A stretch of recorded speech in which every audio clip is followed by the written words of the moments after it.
For years, I thought I was the generous one in the family, the reliable uncle, the supportive son, the brother who always came through. But the truth hit me like a brick. I wasn't loved, I was used. And when I finally stopped playing their game, everything unraveled in ways none of them saw coming. I, 38 am, grew up in what most people would call a close family, but looking back, it was less about closeness and more about obligation. I have one brother, 36 am, who's married with a son, now 10. He was always the golden child in my parents' eyes. He gave them a grandkid, and in their minds that put him in a different category altogether. I, on the other hand, never married, never had kids. Not because I didn't want to, but because life just didn't go that way. I have a stable career, live decently, and I've always been generous.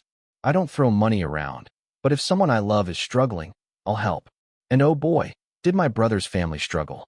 From the very beginning, whenever they were short on cash, I was the one who quietly stepped in. School supplies for my nephew? I bought them. Clothes when he outgrew his old ones. That was me. A birthday party where the budget was too tight. I'd cover the cake and maybe even the venue. Movie nights, occasional trips to amusement parks, even paying for a club membership so my nephew wouldn't be left out when his classmates were joining. I didn't mind, because I adore my nephew. He's innocent in all this. But over the years, the way my parents and brother treated me about this generosity started to feel different. Less like, thank you for helping, and more like, of course you'll do it. You don't have a family. You have money. At first, I brushed it off. Families joke. Families assume. Families lean on each other. But little by little, I noticed something unsettling. Nobody ever said thank you. Not once. It was like my contributions weren't gifts. They were expected. And that was the crack in the foundation. The first time I really noticed something was off, it was subtle. My brother had called me one evening, saying, "Hey, school trip for nephew is coming up. The fee's a bit high this year. You got it, right? Not could you help? Not would you mind chipping in? Just, you got it." Like it was already decided. I laughed it off, but the wording stuck in my head. Then I started paying attention. At family dinners, the conversations weren't about me, how my week went, how my job was, whether I was seeing anyone. They were about bills, expenses, and what we're going to do about nephew needing new cleats. And the unspoken expectation was always that I'd cover it. My parents weren't much better. If my brother made some offhand comment like, "Oh, we're stretched thin this month," my mom would immediately glance at me and say something like, "Well, you don't have the same responsibilities as your brother. Maybe you could," and then trail off. It was always framed like a gentle suggestion. But the undertone was clear: you're the backup wallet of this family. And then came the jokes. At one birthday, my dad chuckled in front of everyone and said, "Well, we all know Uncle my name. We'll handle the fun stuff. He doesn't have a wife nagging him about spending." Everyone laughed. Except me. It was supposed to be lighthearted, but it wasn't. It was just another reminder that they didn't see me as my own person. Just support staff for their lives. That's when the suspicion turned into a knot in my stomach. The breaking point started on my nephew's 9th birthday. I'd been saving up for something special. He's into building sets and STEM stuff, so I splurged on one of those advanced Lego robotics kits. It wasn't cheap, but I thought it would be perfect, fun, educational, and something he could be proud of. When gift time rolled around, my nephew's eyes lit up when he unwrapped it. He hugged me tight, and for a moment, it felt worth it. But then my brother snorted. Loud enough for everyone to hear. He went, "That's it? Just that? Man, you must feel sorry for the kid if that's your idea of a big present." I thought he was joking at first, but the smirk on his face told me he was serious. My nephew looked confused, holding the box, and the room went awkwardly quiet. I just stared at my brother. My brain was doing mental gymnastics, trying to understand why he would belittle me, especially in front of his kid, when I'd just dropped serious money to make his son happy. Before I could say anything, my parents jumped in. My mom quickly laughed and said, "Oh, don't start. It's fine, he's always too generous." My dad changed the subject. The tension dissolved, or at least, everyone pretended it did. But me? I couldn't let it go. For the rest of the night, I kept replaying his words in my head. The sneer. The way my parents brushed it aside like it was nothing. The way no one defended me. On the outside, I smiled, stayed polite, didn't make a scene. On the inside, something cracked. That was the night I started connecting all the dots. When I got home from that birthday party, I couldn't sleep. I just lay there staring at the ceiling, replaying not just that night, but every interaction over the years. The more I thought about it, the more I realized a pattern. No one ever asked how I was.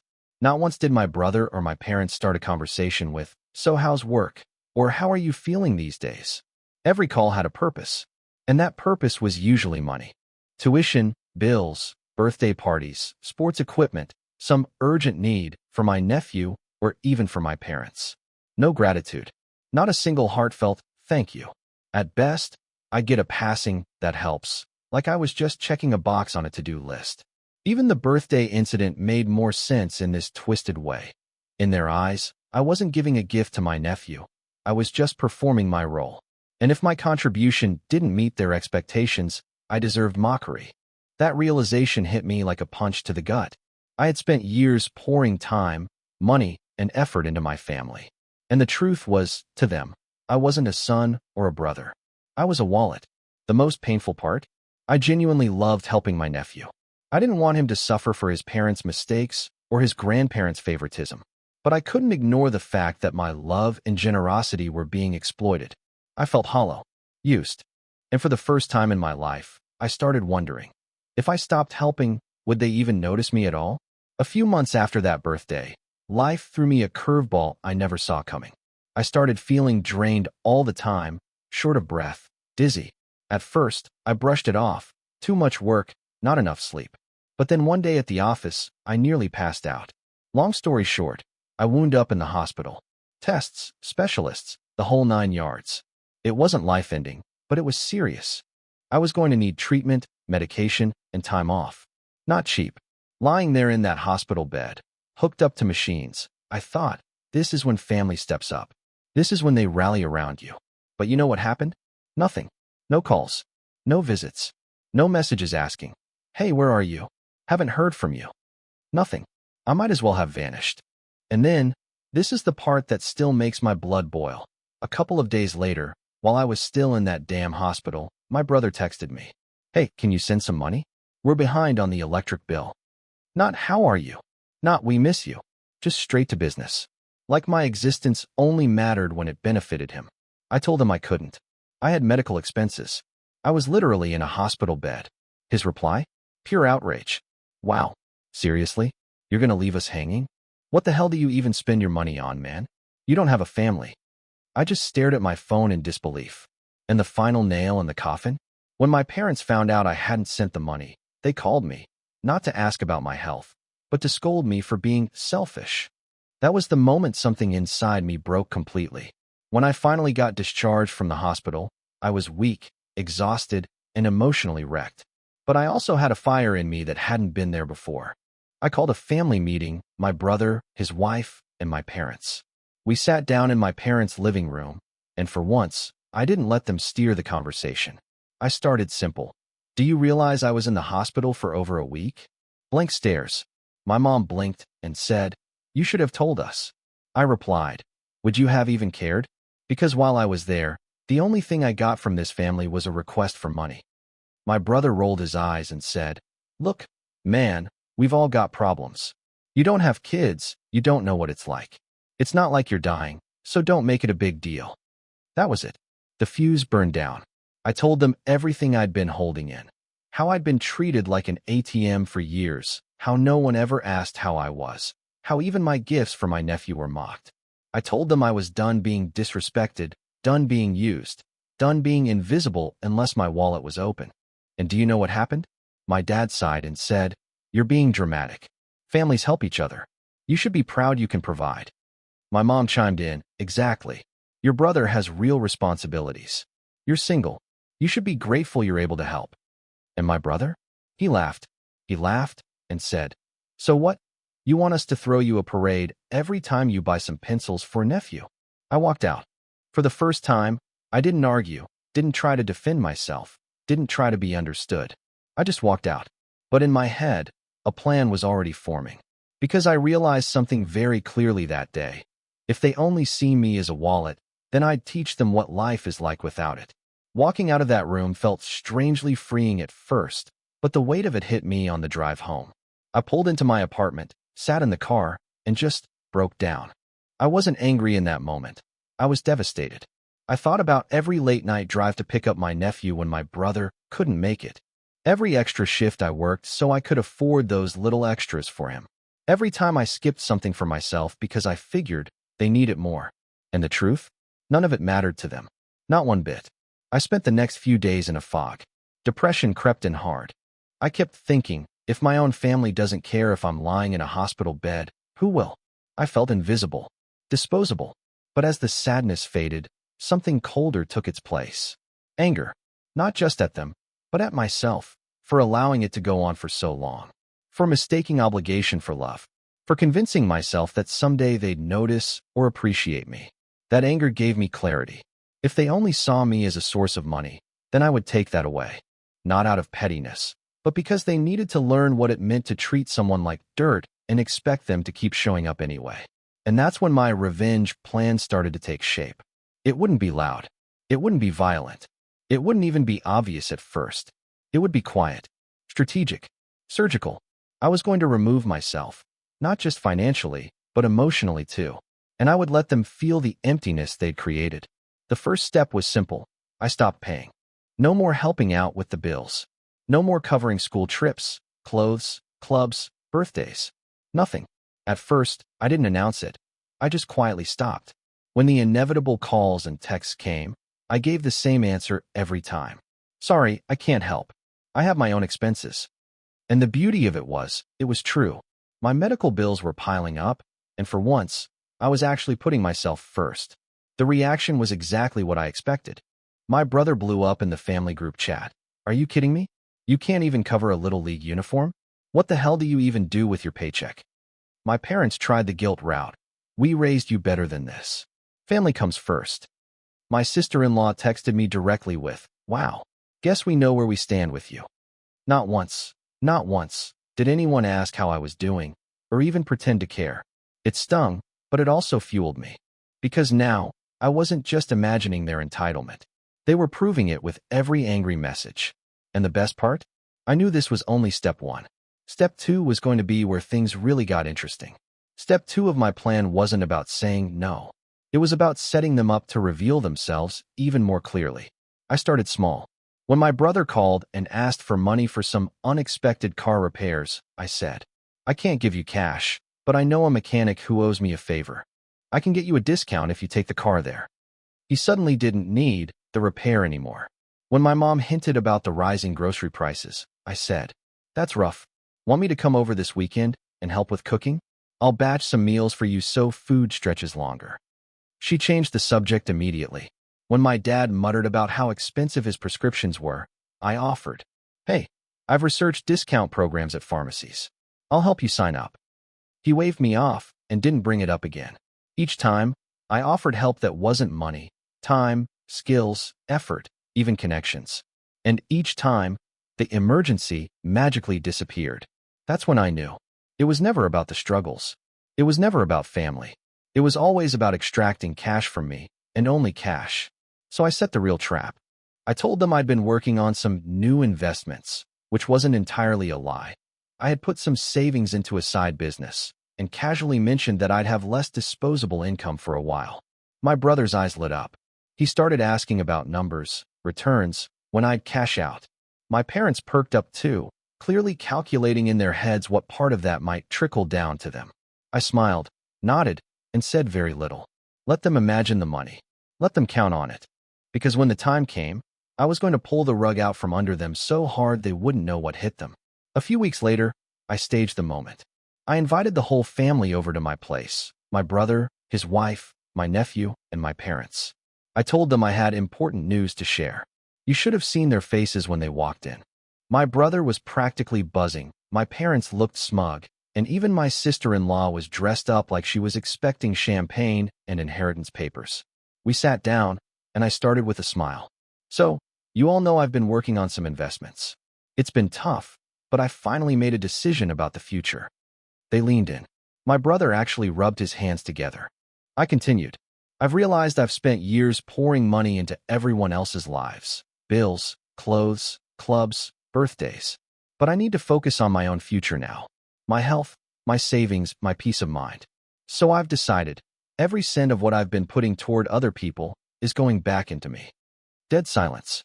Then my brother laughed like I'd told a joke. Good one. So what's the real plan?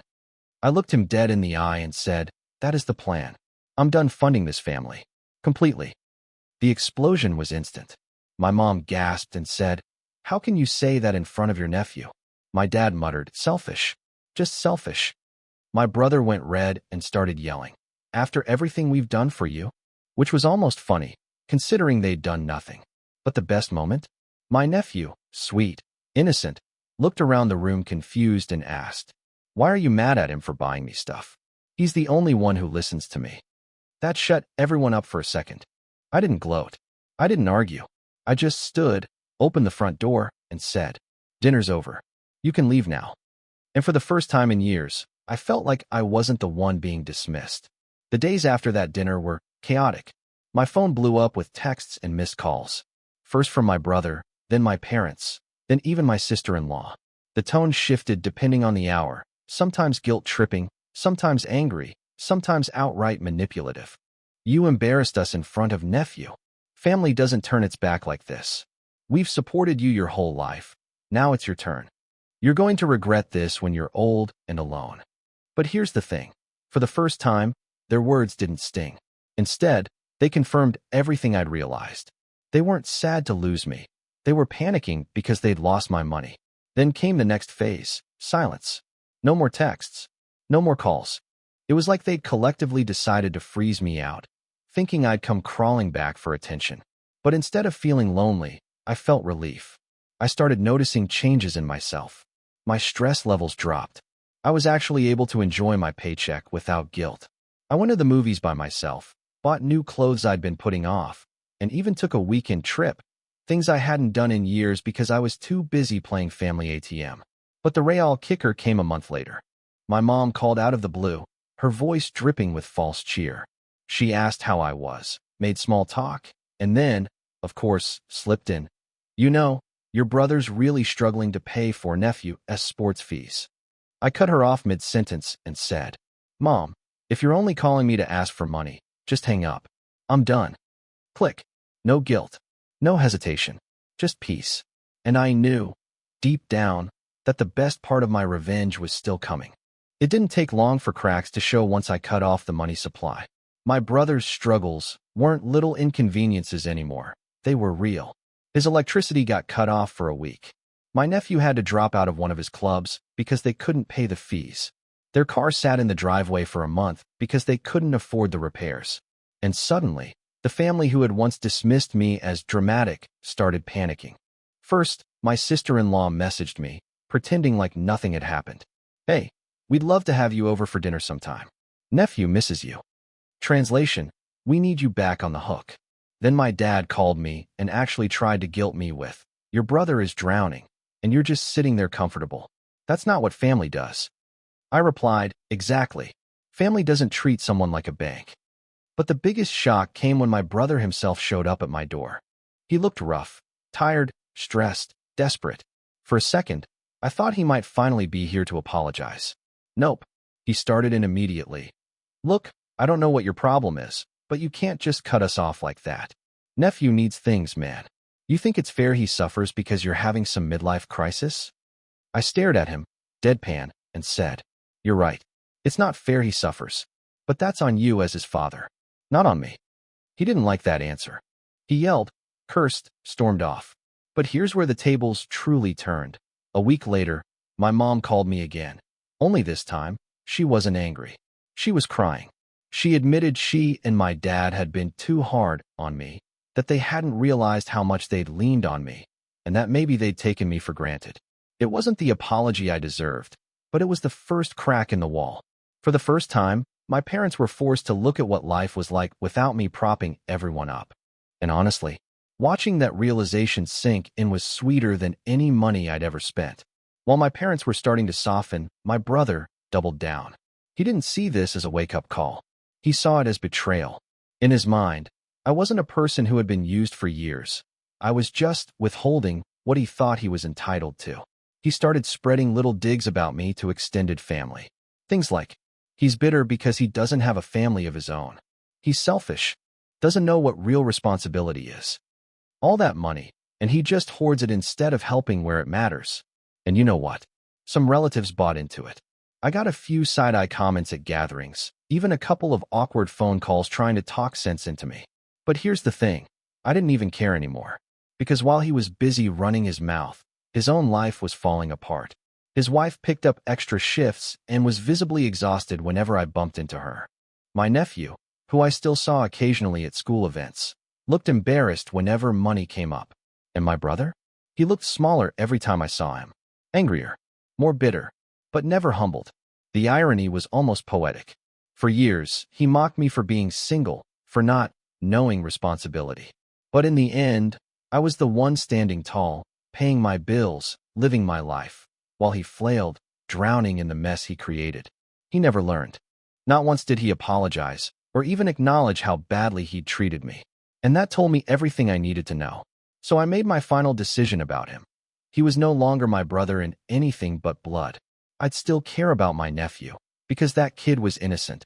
But as for the man who mocked me, drained me, and spat on my generosity, he was dead to me. Cutting my brother off was one thing. But my parents, that was harder.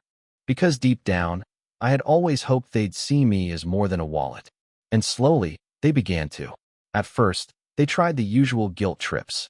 But when those didn't work, and when they saw my brother's family sinking without my constant bailouts, something shifted. One evening, my mom called me, not to ask for money, not to complain, but simply to ask, "How are you feeling today? Are the doctors helping?" I almost didn't know how to respond. For the first time in years, she was actually asking about me. A few days later, my dad stopped by my place. He's not the emotional type, but he stood awkwardly in my doorway and said, "You know, we might have leaned on you too much. You were right to walk away." It wasn't some grand apology, but it was real. And over the next months, I noticed the difference. My parents started inviting me over without an agenda. My mom would cook my favorite meal, my dad would ask about my work. The conversations weren't perfect, but they were human. They were about me, not my bank account. For the first time, they seemed to understand that I wasn't obligated to take care of everyone else, that I was their son, not their financial safety net. It didn't erase the years of neglect, but it was a step towards something better. My brother, on the other hand, he stayed bitter. My parents tried to talk sense into him, but he brushed it off, insisting I was selfish and cold. That's when I realized something powerful. My revenge had worked. I didn't need screaming matches or dramatic gestures. All I had to do was step back and let them choke on the absence of my support. And while my brother never learned, my parents finally began to. Looking back now, it's almost surreal how long I let myself be used. For years, I thought generosity would eventually earn me love, gratitude, or at least respect. Instead, it turned me into a walking ATM with no feelings attached. The turning point wasn't just the birthday insult or even the hospital betrayal. It was the realization that I could stop. I didn't owe them my life, my money, or my sanity. My revenge wasn't loud or cruel. It was simply refusing to play the role they had written for me. And by doing so, I forced everyone to reveal their true colors. My brother showed he only valued me for what I could give him. He never learned, and probably never will. That's on him. My parents, after much denial, finally saw how their favoritism and entitlement had damaged our relationship. It took watching me disappear to realize what they'd lost. And me? I learned the most important lesson. Being family doesn't mean being a doormat. Love without respect isn't love, it's exploitation. I still see my nephew when I can. I'll buy him ice cream, help with homework, or just hang out. Things an uncle should do. But I don't bankroll his life anymore. That's not my job. That's his parents' job. Do I regret helping for so long? No, because it came from a place of love. But I regret not setting boundaries sooner. So if anyone reading this is in the same boat, here's my advice. Don't confuse obligation with love. Don't let guilt disguise itself as family duty. And above all, don't let anyone make you feel like your worth is tied to your wallet. Because the people who truly love you, they'll care about you whether you're rich, broke, single, married, sick, or healthy. And if they don't, cut them off. You'll be amazed how much lighter life feels when you stop carrying people who were never carrying you.